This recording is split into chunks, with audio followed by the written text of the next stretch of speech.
3 రోజులుగా 4 సార్లు బండిని ఆపారు. ఈ రోజు పొద్దున ఆపారు, మళ్ళీ సాయంత్రం కూడా ఆపారు. దిగి ఎస్ఐ గారిని సూటిగా ప్రశ్నించారు, ఎందుకు నా బండి ఆపుతున్నారంటే పై అధికారులు ఆదేశాలు జారీ చేశారని చెప్పారు. అంటే కావాలని ప్రతిపక్ష పార్టీలు హెరాస్ చేయడానికి ప్రయత్నిస్తున్నారు. ముఖ్యమంత్రి గారి బండి చెక్ చేయాల, ఇక్కడున్న వైకాపా ఎమ్మెల్సీ బండి చెక్ చేయాల, ఎమ్మెల్యే బండి చెక్ చేయాల, తెలుగుదేశం పార్టీ జనసేన పార్టీ అభ్యర్థిగా నేనున్నా నా బండి చెక్ చేస్తారు, జనసేన ఇన్ఛార్జ్ ఉన్న శ్రీనన్న బండిని చెక్ చేస్తారు. ఇట్లా అడుగడుగునా మమ్మల్ని ఇబ్బంది పెడుతున్నారు. దీనిపైన ఎలక్షన్ కమిషన్ కూడా రాస్తున్నాం. చట్టాలు ఏమైనా ఉంటే అందరికీ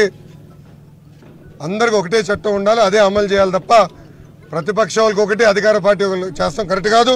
అధికారులు ఎవరైతే ఇట్లా చట్టాన్ని ఉల్లంఘించి మమ్మల్ని ఇబ్బంది పెట్టారో వాళ్ళపైన ముఖ్యమంత్రి గారి బండి చెక్ చేశారా, ఎమ్మెల్యే గారి బండి చెక్ చేశారా, ఎమ్మెల్సీ గారి బండి చెక్ చేశారా? నేను అడుగుతున్నా. 3 రోజుల్లో 4 సార్లు ఏనాడు నా బండి చెక్ చేయలేదు స్వామి. రోజు తిరిగేవాడినే కదా. కావాలని నన్ను ఆపి ఎన్నిసార్లు చెక్ చేస్తారు?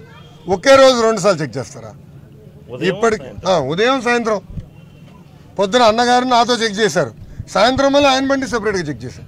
అండ్ ఎస్ఐ గారు ఎటు చెప్తారండి, పై అధికారులు అంట స్పెసిఫిక్గా నా బండి చెక్ చేయమని ఆదేశాలు ఇచ్చారంటే ఎటు చెప్తున్నారు? అని దానికి సమాధానం చెప్పానండి వాళ్ళు.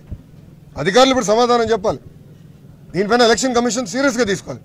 వీళ్ళందరినీ ఎస్పెషల్లీ ఎస్పీ గారు వీళ్ళందరినీ ఏకంగా ఎలక్షన్ ముందర నియమించిన వాళ్ళు వీళ్ళందరినీ బర్తరఫ్ చేయాల్సిన బాధ్యత ఎలక్షన్ కమిషన్ పైన ఉంది.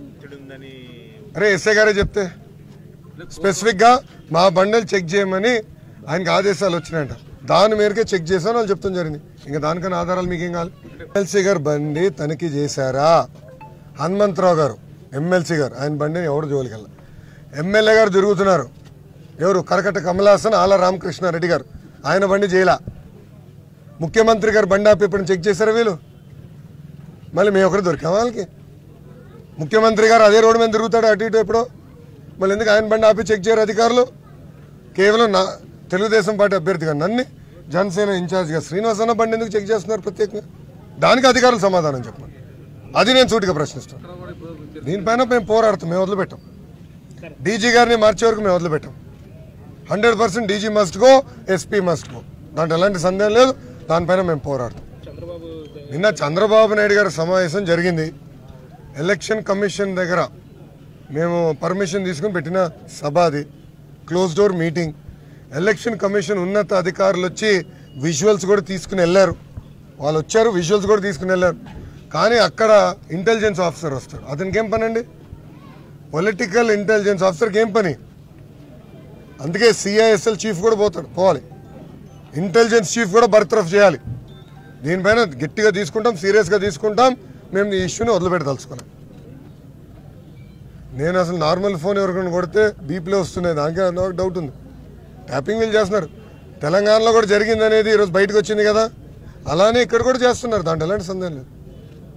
కానీ ట్యాప్ చేసినా మేము చేసే తప్పులేం లేవు కదా, ఏముంటుంది దానికన్నా.